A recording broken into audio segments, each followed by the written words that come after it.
안녕하세요. 오늘은 성경일독 37강 역대상 15장부터 29장 역대상 끝납니다. 근데 지금 제가 배 위에서 찍고 있어요. 그래서 머리가 장난이 아니죠. 산만스럽겠지만 여러분에게 바다를 보여주고 싶고 갈매기를 보여주고 싶습니다. 갈매기야 빨리 와라. 네, 어제까지 14장 했고 오늘 15장인데요. 언약궤 이동에 대해서 계속 이어집니다. 우사가 죽은 후 3개월 후에 오벳에돔의 집에서 다시 옮겨온 이야기 우리 이미 들었잖아요. 읽었잖아요. 네, 그 이야기가 있습니다. 그런데 역대상에서는 우사의 죽음의 원인과 왜 그 의식이 중요한지를 설명하고 있습니다. 그때는 우리가 우사가 죽였다는 말만 있었잖아요. 근데 여기에는 그 이유가 역대상에는 있습니다. 그래서 15장 12절 13절 보면은 그 레위인들만 궤를 맬 수 있다는 사실을 강조하고 있습니다. 우리가 하나님의 법을 지키면 그 법이 우리를 지켜주고 그 다음에 그 법이 우리를 형통함과 복으로 이끌고 간다는 것을 알 수 있습니다. 그런데 우리는 법 또는 율법 그러면 계명 이러면 우리를 이렇게 억압하는 쪼여오는 듯한 느낌이지만 사실은 그 법이 우리를 보호하고 있다는 것을 이 우사의 이 죽음과 그 원인을 보면서 알 수 있습니다. 16장입니다. 언약궤 안치 후에 번제 제사를 드리죠. 번제와 화목제를 드리게 됩니다. 그래서 역대기에는 그 행사 후에도 언약궤 앞에서 섬김과 찬양이 지속되도록 제도적으로 정비를 갖추었다라는 추가적 설명이 들어가게 됩니다. 그래서 레위 사람들이 그 언약궤 앞에서 찬양의 제사를 드려주는 이야기가 16장에 나옵니다. 역대기를 보통 다시 쓰는 역사라고 이야기해요. 원래 11개의 그 역사를 좀 다르게 쓴 거죠. 그래서 이 다시 쓰는 역사 역대기에서는 아브라함의 언약과 다윗의 언약에 초점을 두고 있습니다. 그래서 특히 16장에서는 아브라함 언약에 초점을 두고 있고 17장에서는 다윗의 언약에 초점을 두고 있습니다. 16장 16절 17절이 아브라함의 언약입니다. 그래서 집중해서 보시면 되겠고요. 16장 31절에서 33절을 보면 그때의 하나님의 마음을 묵상했으면 좋겠습니다. 법궤가 다윗에 세운 성막으로 옮겨진 것은 다윗에게 더할 수 없는 감격이었어요.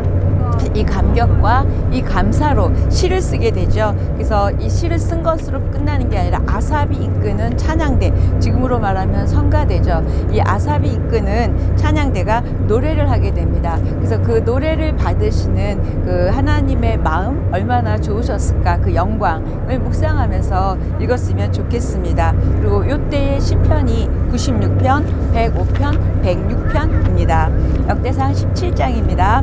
사무엘하 7장의 다윗의 언약이 지금 여기에 반복됩니다. 그래서 17장 12절 13절 밑줄 쫙 끄시고요. 여기에 다윗 언약 이렇게 써놓으시면 좋겠습니다.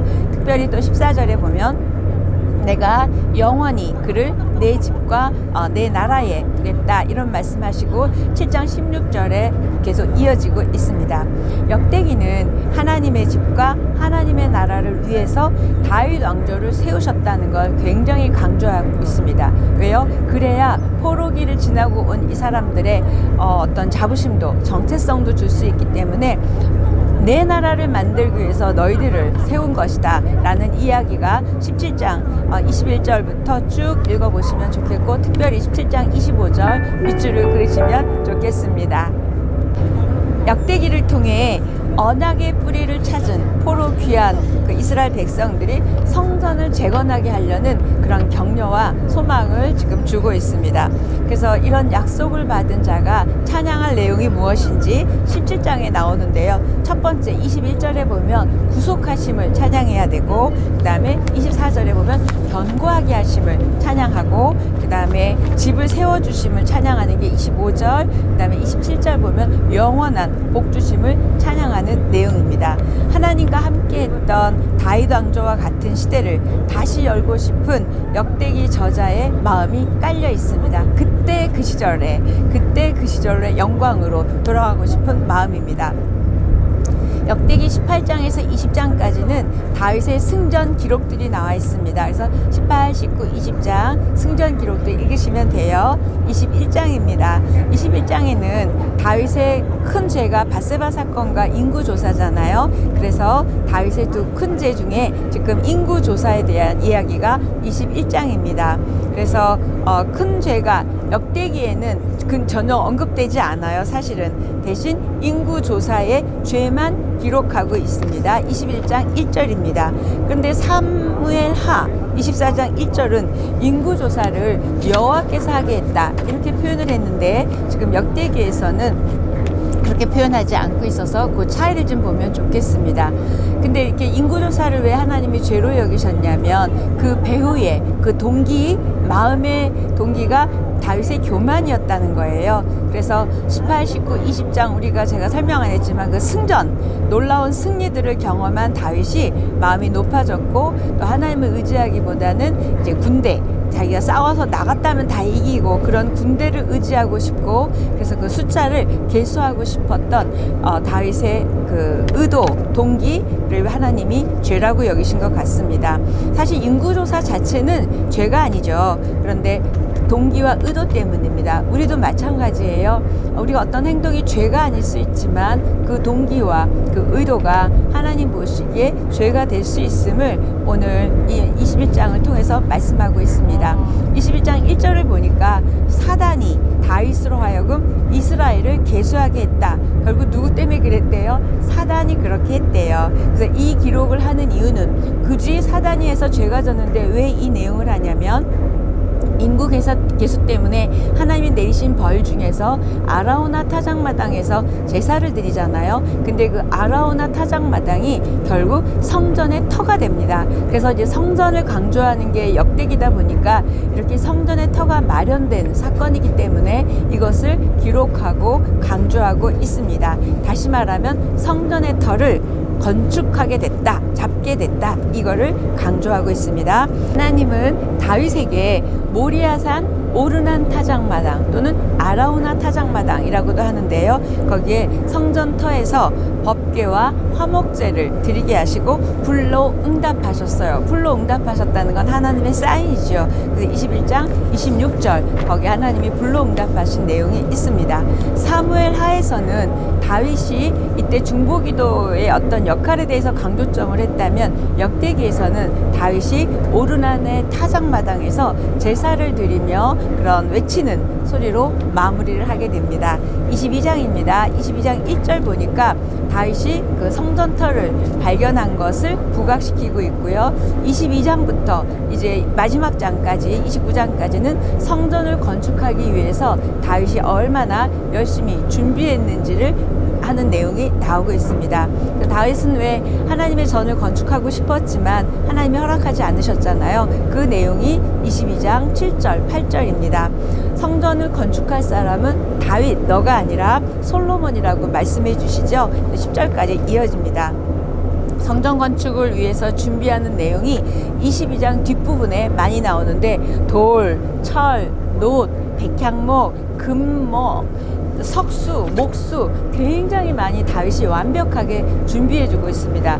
내가 성전을 짓지 못하지만 그 마음으로 정말 완전히 준비를 하는 다윗의 그 모습을 지금 강조하고 있고 결국 이것을 읽는 그 포로귀환한 우리 이스라엘 백성들이 성전을 다시 재건해야 됨을 깨닫고 또 결단하도록 하는 것이 이 역대기의 저자의 의도인 것 같습니다. 23장입니다.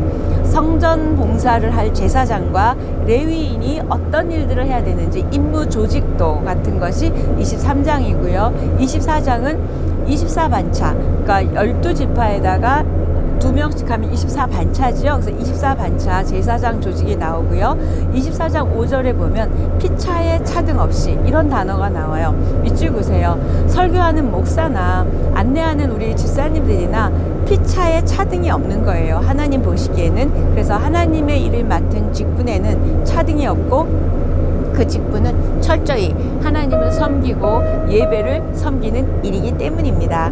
큰 일로 섬기든지 작은 일로 섬기든지 하나님께서는 똑같이 기뻐 받으신다는 것입니다. 그래서 저와 여러분이 어디에서 어떤 일을 섬기던 사람에게 드러나던 드러나지 않든 하나님은 받으시고 차등 없이 피차에 차등이 없다고 말씀하세요. 그래서 우리가 보기에는 작아 보이는 일이어도 그 일을 기뻐 받으시는 우리 하나님 앞에 최선을 다해서 섬김을 올려드리는 우리였으면 좋겠습니다. 그러면서 제 안에 드는 생각은 대형교회를 하는 목사님이나 시골에서 10명 미만의 할아버지 할머니들을 섬기시는 우리 목사님들이나 하나님 보시기에는 어떤 것이 더 귀하게 여길지 이 피차에 차등 없이 저는 그 말이 굉장히 은혜가 됩니다.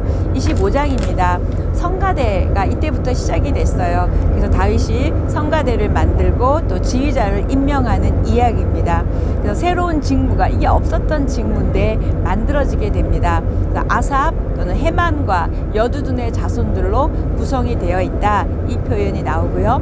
성전에서 드려지는 것이 단지 제물 또는 예배만이 아니라 이렇게 하나님의 영에 감동한 사람들이 부르는 노래가 얼마나 중요한지 그것을 기억해야 할 것 같습니다. 성가대 하시는 분들 많으시죠? 여기 보니까 하나님의 영에 감동한 사람들의 찬양을 하나님이 참 기뻐하세요. 그래서 아삽 역시 시편을 쓴 저자이기도 하지요. 이 시편 50편, 73편에서 83편까지가 아삽이 쓴 시입니다.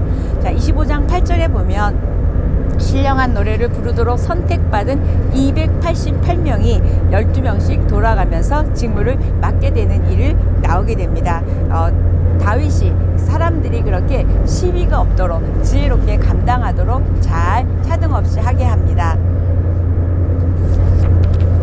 26장 성전관리자 조직입니다. 27장부터 29장은 다윗이 국가 조직을 잘 마치고 난 다음에 그 다음에 군대 조직, 행정 조직을 다 하고 난 다음에 이제는 왕위를 물려줄 준비를 끝내게 됩니다. 그래서 솔로몬에게 성전 건축을 당부하고 솔로몬이 왕권을 물려받는 이야기가 이제 27, 28, 29장으로 이어지면서 역대상이 마무리되는데요. 특별히 28장에 보면 다윗이 죽음을 앞두고 이스라엘 전체 지도자들의 회의를 소집해서 모아놓고 자신의 마음속에 있던 꼭 하고 싶었던 말들을 하게 됩니다. 그게 1절, 2절이고요. 뭐라고 얘기하냐면 들으라. 그러면서 1, 2, 3절을 한번 보십시오. 들으라. 신명기서도 보면 우리 하나님께서 들으라 그러시죠. 이 들으라, 하나님께 집중하는, 이제 다윗이 지금 28장에서 그렇게 하고 있고요. 또 28장에 보면 성전 설계도가 나옵니다.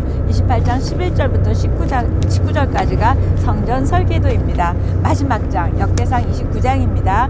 성전을 꾸밀 각종 보석에 대한 이야기가 나옵니다. 그래서 29장 9절에도 보면 하나님을 기쁘시게 하는 열정과 헌신을 가진 사람들의 이야기도 나오고요. 쭉 보게 되는데 하나님의 절대 주권이라는 단어가 생각이 나요. 매사에 하나님을 인정하고 내 생각과 내 삶을 하나님 앞에 바로 세워드리는 것이 하나님의 절대 주권을 인정하는 거죠. 그렇게 절대 주권을 인정하려면 내가 하고 싶었던 것 내려놓고 포기해야 되죠. 다윗이 그 하나님의 절대 주권을 인정한 사람들 같습니다. 또 하나는 우리가 하나님의 절대 주권을 인정하기 위해서 약간 방해되는 게 있어요. 걸림돌이. 그게 뭐냐면 집착이에요. 내가 꼭 성전을 지어야 되고 내가 꼭 그 일을 해야 되고 내가 꼭 그걸 맡아야 되겠다. 이런 집착이 어떻게 보면 하나님의 절대 주권에 대한 굉장한 걸림돌입니다. 그런데 다윗은 그렇게 하지 않았어요. 근데 우리는 특히 사람에 대한 집착, 인정에 대한 집착, 그다음에 가치관, 자기 생각의 주장에 대한 집착 같은 것 때문에, 그래서 저와 여러분의 집착과 그다음에 그런 모든 것들로 인해서 하나님의 절대 주권을 막는 일이 없도록 오늘 다윗이 하나님 앞에 딱 받아들이고 아들로 하여금 성전을 짓길 준비하는 모습을 보면서 알 수 있습니다. 우리의 집착, 물질로부터 자유해지었으면 좋겠고 자녀로부터 자유했으면 좋겠고 고난으로부터 자유할 때만이 우리가 하나님의 절대 주권을 인정할 수 있습니다. 29장 14절에서 17절 다윗의 기도처럼 내게 있는 모든 것이 하나님께서 주신 것이라는 그런 감사와 고백이 있었으면 좋겠습니다. 29장 14절에서 17절 한번 읽어보십시오. 주의 일에 동참하는 자의 또 모습이 어때야 되는지 14절부터 쭉 나오는데, 즐거운 마음으로, 준비하는 마음으로, 또 주의 것임을 인정하는 마음으로, 정직한 마음으로 주의 일을 감당해야 함을 다윗은 이야기하고 있습니다. 이렇게 역대상은 다윗의 시대로 끝나고 이제 역대하는 솔로몬의 이야기로 이어집니다. 내일 보겠습니다.